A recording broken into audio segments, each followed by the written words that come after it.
Guys, welcome to പുതിയൊരു vlog. ഇന്നത്തെ വീഡിയോയിൽ ഞാൻ സ്വയം ചെയ്തിട്ട് എനിക്ക് എഫക്റ്റീവാണ് എന്ന് തോന്നിയിട്ടുള്ളൊരു സ്കിൻ കെയർ വീഡിയോ ആണ്. നമുക്ക് ചില ദിവസം തോന്നില്ല എത്രയൊക്കെ റെഡി ആയാലും ഇന്ന് നല്ല ഡ്രസ്സ് ഇട്ടാലും ഒന്ന് സെറ്റ് ആവണില്ല എന്ന് തോന്നില്ലേ. അപ്പം അങ്ങനത്തെ ദിവസങ്ങളിൽ അടുപ്പിച്ച് 3 ദിവസം ചെയ്യാനുള്ള ഒരു സ്കിൻ കെയർ ആണ് കേട്ടോ. ആദ്യം ചെയ്യേണ്ടത് നല്ല തണുത്ത പാൽ വെച്ചിട്ട് മുഖം കഴുകുക എന്നുള്ളതാണ്. പശുമ്പാൽ വെച്ചിട്ട് കഴുകുകയാണെങ്കിൽ ഏറ്റവും ബെസ്റ്റ്. തണുത്ത പാൽ വെച്ചിട്ട് തന്നെ ട്രൈ ചെയ്യണം കേട്ടോ. ഡയറക്റ്റ് തണുത്ത പാൽ വെച്ചിട്ട് കഴുകുകയല്ല കേട്ടോ. ഫസ്റ്റ് ഫേസ് വാഷ് ചെയ്യുക, ശേഷം തണുത്ത പാൽ വെച്ച് കഴുകുക. ഈ ഒരു സ്കിൻ കെയറിന് ഒരു പ്രത്യേകത ഉണ്ട്. കാരണം എന്താ വെച്ചാൽ ഇതിൽ ഫസ്റ്റ് വരുന്നത് പാക്കാണ്, അതിന് ശേഷമാണ് നമ്മൾ സ്ക്രബ് ചെയ്യുന്നത്. അതിൻ്റെ റീസൺ വീട്ടിൽ വാവുള്ളത് കൊണ്ടും പിന്നെ ഒരുപാട് തിക്കായിട്ടുള്ള പാക്കും അല്ല. ജസ്റ്റ് കടലമാവ്, കുറേ പൊട്ടാറ്റോ ജ്യൂസും അതിൻ്റെ സ്റ്റാർച്ചും. സ്റ്റാർച്ച് എങ്ങനെയാണ് എടുക്കാമെന്ന് അറിയാത്തവർക്ക് പൊട്ടാറ്റോ ജ്യൂസ് കുറച്ച് നേരം വെക്കുമ്പോഴത്തേക്കും ജ്യൂസ് മാറ്റി കഴിഞ്ഞാൽ നമുക്ക് താഴെ ഒരു വെള്ള കളർ പാട പോലെ കിട്ടും. അതാണ് സ്റ്റാർച്ച്, അതാണ് നമ്മുടെ പാക്ക്. പിന്നെ പാക്ക് അപ്ലൈ ചെയ്യുന്നത് ഒരു തിൻ ലെയറായിട്ടാണ് നമ്മൾ അപ്ലൈ ചെയ്യുക. ഒരുപാട് തിക്കായിട്ട് കട്ടിക്കിടേണ്ട ആവശ്യമൊന്നുമില്ല. ജസ്റ്റ് നന്നായിട്ട് മസാജ് ചെയ്യുക. ഒരു നാരങ്ങയുടെ മുഴുവൻ നീരും കുറച്ച് പഞ്ചസാരയും അരിപ്പൊടിയാണ് കേട്ടോ നമ്മുടെ സ്ക്രബ്. ഏകദേശം ഇതുപോലെ ഒരു കൺസിസ്റ്റൻസി ഉണ്ടാവും. അപ്പോൾ ഈ ഒരു പാക്ക് അധികം ഉണങ്ങേണ്ട ആവശ്യമൊന്നുമില്ല കേട്ടോ. ഒരു 5-10 മിനിറ്റ് വെച്ച് കഴിഞ്ഞാൽ നമുക്ക് കഴുകാം. മുഴുവനായിട്ട് ഉണങ്ങാൻ വെയിറ്റ് ചെയ്യേണ്ട ആവശ്യമൊന്നുമില്ല. അപ്പോൾ അടുത്ത പരിപാടി എന്ന് പറയുന്നത് സ്ക്രബിങ് ആണ്. അപ്പോൾ അതിന് വേണ്ടിയിട്ട് ഞാൻ വാവിനെ നൈസായിട്ട് ഉറക്കിയിട്ട് കുളിക്കാൻ വേണ്ടിയിട്ട് പോവുകയാണ്. അപ്പോൾ നമുക്ക് സ്ക്രബിങ് കഴിഞ്ഞ് കഴിഞ്ഞാൽ നെക്സ്റ്റ് വരുന്നത് നാൽപ്പാമരം വെളിച്ചെണ്ണ ഉപയോഗിച്ചിട്ട് മസാജ് ചെയ്യുക എന്നുള്ളതാണ്. നന്നായിട്ട് മസാജ്, എത്ര നേരം വെച്ചിരിക്കാൻ പറ്റും അത്ര നല്ലതാണ്. ഡബിൾ ക്ലെൻസിങ് ആണ് അടുത്ത സ്റ്റെപ്പ്. ഡബിൾ ക്ലെൻസിങ് എന്ന് പറയുമ്പോൾ അത് അത്യാവശ്യമാണ്. കാരണം മഞ്ഞളുള്ള വെളിച്ചെണ്ണ ആയതുകൊണ്ട് തന്നെ കുറച്ച് നല്ല രീതിക്ക് പണിയെടുക്കണം അത് മൊത്തം ബോഡിയിൽ നിന്ന് പോകാനായിട്ട്. അതിനുശേഷം എക്സ്ട്രാ മോയ്സ്ചറൈസർ ഇട്ട് ഫുൾ ബോഡി നമ്മൾ സെറ്റ് ചെയ്യണം. അപ്പോൾ ഇതാണ് നമ്മുടെ ഒരു സ്കിൻ കെയറിൻ്റെ മുഴുവൻ സ്റ്റെപ്പ് എന്ന് പറയുന്നത്.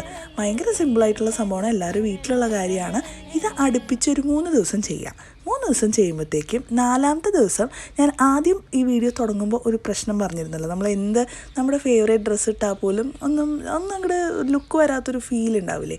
ആ ഫീല് പോവാൻ ഈ പറഞ്ഞ ഈ സ്റ്റെപ്പുകൾ ഒരു 3 ദിവസം ചെയ്ത് കഴിഞ്ഞാൽ ഞാൻ ഗ്യാരണ്ടി ആ ഒരു പ്രോബ്ലം നിങ്ങളുടെ സോൾവ് ആവും. ഈ ഒരു സ്കിൻ കെയർ ചെയ്യുന്ന സമയത്ത് ഫുൾ ബോഡി ഷേവോ അല്ലെങ്കിൽ എപ്പിലേറ്റർ യൂസ് ചെയ്തിട്ടോ അല്ലെങ്കിൽ വാക്സ് ചെയ്യുകയോ അങ്ങനെ എന്തെങ്കിലും ചെയ്യാൻ ഉദ്ദേശിക്കുന്നുണ്ടെങ്കിൽ ആദ്യം സ്ക്രബ് ചെയ്തതിന് ശേഷം മാത്രം അത് ചെയ്യുക. കാരണം നമ്മുടെ സ്ക്രബിൽ നാരങ്ങയുണ്ട്. നാരങ്ങ എന്നല്ല, എന്ത് സ്ക്രബാണെങ്കിലും നമ്മൾ എന്താ പറയുക, ബോഡിയിൽ ഹെയർ റിമൂവ് ചെയ്ത ഉടനെ അത് ചെയ്യുമ്പോഴത്തേക്കും നമുക്ക് ഇറിറ്റേഷൻ അല്ലെങ്കിൽ എന്തെങ്കിലുമൊക്കെ ബുദ്ധിമുട്ടുണ്ടാക്കാം. ഓക്കെ, അതെന്തായാലും ശ്രദ്ധിക്കുക കേട്ടോ.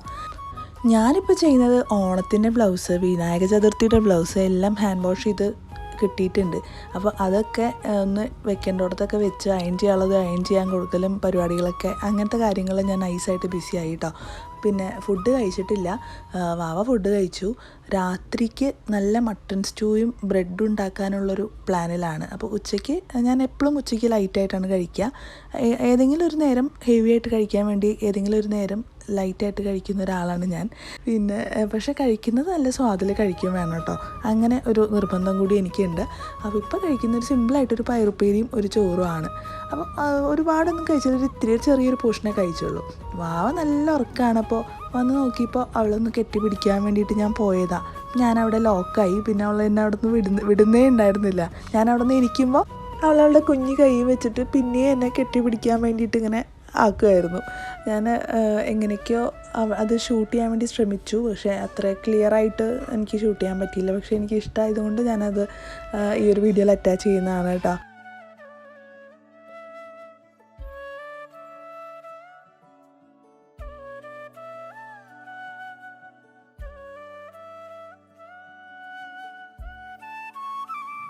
കഴിഞ്ഞ വ്ളോഗ് കണ്ടവർക്ക് അറിയാം, അവയുടെ കൈ പൊള്ളിയിട്ടുണ്ടായിരുന്നു. അപ്പോൾ ആ പൊള്ളിയതൊക്കെ ഉണക്കായി. ഇപ്പോൾ ഇങ്ങനെ ഒരു ചെറിയൊരു പാട് മാത്രമേ ഉള്ളൂ.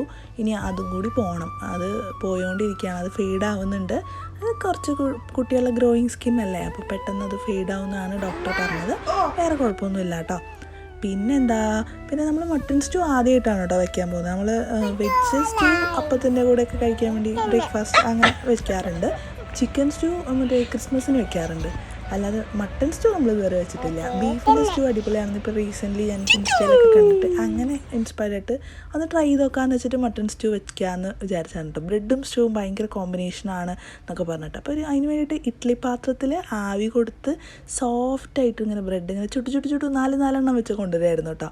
പിന്നെ നല്ല ലാവിഷായിരുന്നു. ഉച്ചയ്ക്ക് പയറുപ്പേരിയും ചോറും മാത്രം കഴിച്ച് സിമ്പിളായിട്ട് കഴിച്ചതിൻ്റെ ക്ഷീണം രാത്രി നല്ല രീതിക്ക് തീർത്തു. ബ്രെഡും മട്ടനും പിന്നെ നെയ്മീനുണ്ടായിരുന്നു, കിങ് ഫിഷ് സുറുമൈ എന്നാണ് പറയാം കേട്ടോ ഇവിടെ. കിങ് ഫിഷ് ഉണ്ടായിരുന്നു, പിന്നെ എന്താ പറയുക പ്രോൺസ് കറി ഉണ്ടായിരുന്നു. ഞാനിത് ഇൻസ്റ്റയിൽ കണ്ടിട്ട് ഫുള്ള് നാളികേരം ഒക്കെ ചിരകി അതിൻ്റെ 1-ാം പാല് 2-ാം പാലൊക്കെ എടുത്ത് നല്ല കഷ്ടപ്പെട്ടുണ്ടാക്കിയതാണ്. പക്ഷേ ഞങ്ങൾക്കത് ഭയങ്കരമായിട്ട് ഇഷ്ടപ്പെട്ടു. പക്ഷേ ഞങ്ങൾക്ക് അങ്ങനെ ഒരുപാട് വലിയ ക്വാണ്ടിറ്റിയിലൊന്നും ഇഷ്ടമല്ല കേട്ടോ. കുറച്ച് മട്ടൻ എടുത്ത് വെച്ചിട്ടുണ്ടായിരുന്നു നമ്മുടെ സാധാ വെപ്പ് വയ്ക്കാൻ വേണ്ടിയിട്ട്. എനിക്ക് അങ്ങനെ മനസ്സിൽ പിടിക്കില്ല, കാരണം അതിൽ മുളക് പൊടിയും അങ്ങനെ ഇഞ്ചി വെളുത്തുള്ളി അങ്ങനെയൊന്നും ഇല്ലല്ലോ, അതുകൊണ്ട് എനിക്ക് അങ്ങനെ പിടിക്കില്ല. അതുകൊണ്ട് ചെറിയൊരു പോർഷൻ ഉണ്ടാക്കിയുള്ളൂ കേട്ടോ. അത് ഞാൻ ഈ ക്രീമി ആയിട്ടുള്ള എന്ത് സാധനം കഴിക്കുകയാണെങ്കിലും അങ്ങനെ പാസ്ത കഴിക്കുകയാണെങ്കിലും അതൊക്കെ ഞാൻ ചെറിയൊരു ക്വാണ്ടിറ്റിയിലേ കഴിക്കുള്ളൂ. ഒരുപാട് കഴിക്കുകയാണെങ്കിൽ എനിക്ക് പിന്നെ എന്തോ പോലെ തോന്നും. അപ്പോൾ അതൊക്കെ ഒരു ലിമിറ്റായിട്ടേ കഴിക്കാറുള്ളൂ.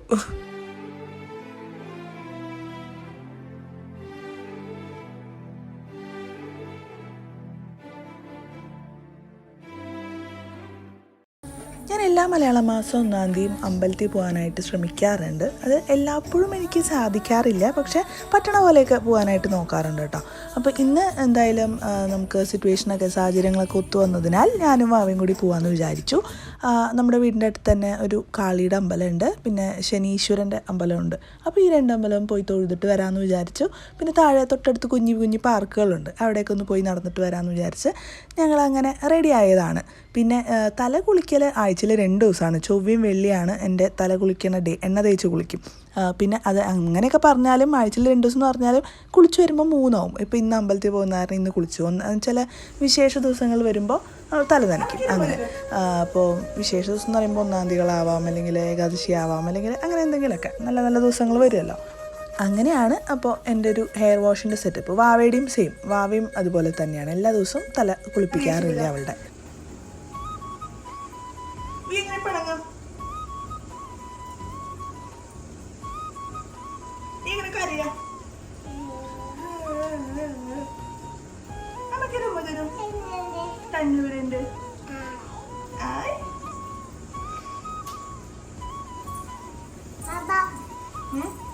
വെള്ളം കുടിച്ചോ? വെള്ളം കുടിക്കോ?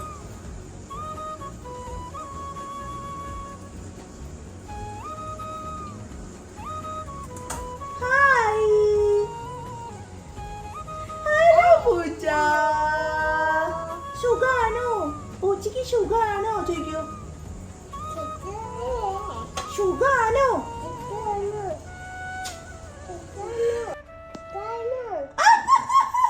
സുഖാണോ? അയ്യോ പൂച്ചയുടെ കണ്ണ് വിടിയാ.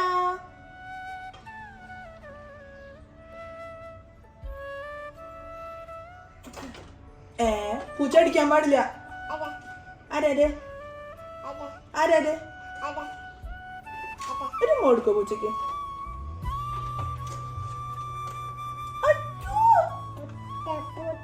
പൂച്ച പൂച്ചേ പൂച്ച എങ്ങനെ കറിയാ? പൂച്ച എങ്ങനെ കറിയാ? കാക്ക എങ്ങനെയാ വ്യൂ പറക്ക? കാക്ക എങ്ങനെയാ പറക്ക? എങ്ങനെ കാക്ക പറക്ക? പറക്കൂ.